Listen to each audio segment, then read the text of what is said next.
Amidu Akwa, and it's a beautiful goal from Amidu Akwa. Asante Kotoko in the lead in fantastic fashion. Non-drop, spectacular finish. Goal Stars 0, Kotoko 1. Completely unmarked. Good ball from Sharif.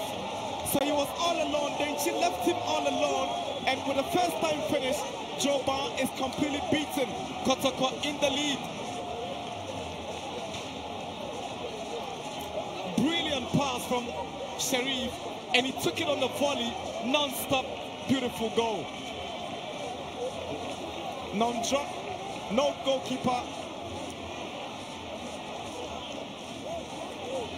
Joba is not even making the attempt of diving to get to the ball. He only raises his hands, and Kotoko in the lead.